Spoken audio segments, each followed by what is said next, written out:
It's just like any other day in Glasgow, as a statue, looking down at those tourists while stroking my beard.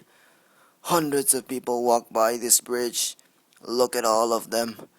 Look at all the women with their long legs, beautiful curves, amazing complexions, and their big, big hearts. And all I do is just stare at them and stroke my beard. Slowly, slowly. Ah, ah. What in heaven's names are you doing, Grandpa? Nothing. You didn't hear anything. Yeah, I didn't hear about the women and the stroke my beard. I wasn't talking about the women. I was talking about this skull. My apologies. Think before you act, Grandpa. This is the only bridge that leads to the museum, so you better not act or look like a pervert. Says a person who's already shirtless in the first place. Oh my god, guys are so unconsidered over their opposite gender. Thank goodness I'm not in their shoes.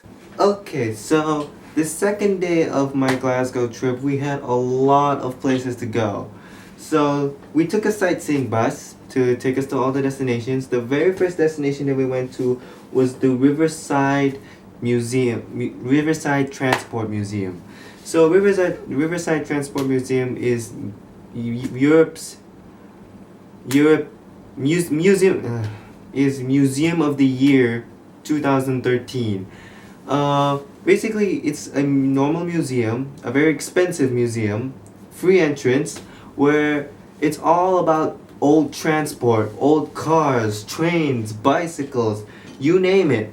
The reason why it's such an amazing museum because of its layout, the way that they display it. They have its own subway, they have its own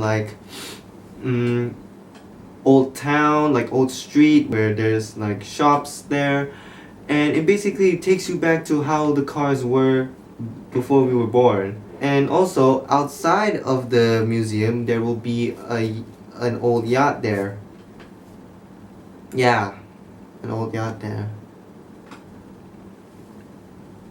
So after that, it was raining, and I took the bus again to take me to I took a bus to go to Kevin Grove Art Gallery and Museum.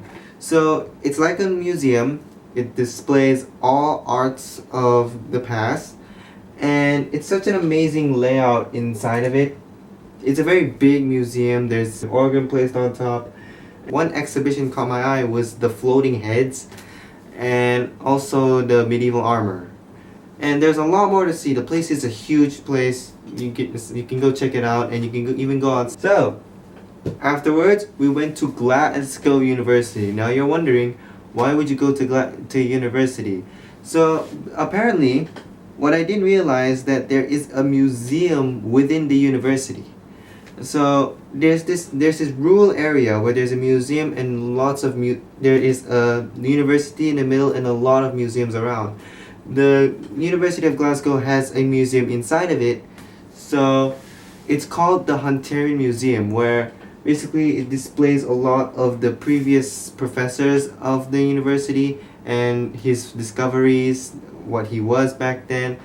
And other than that, after you check out that museum, you would go outside, walk in front, you would see to another art gallery. This time it's into another art gallery where it's beside the Macintosh house. Now for those of you who don't know what Macintosh is is a designer, he's an architect, and we didn't have time to check that out because we need to get back home to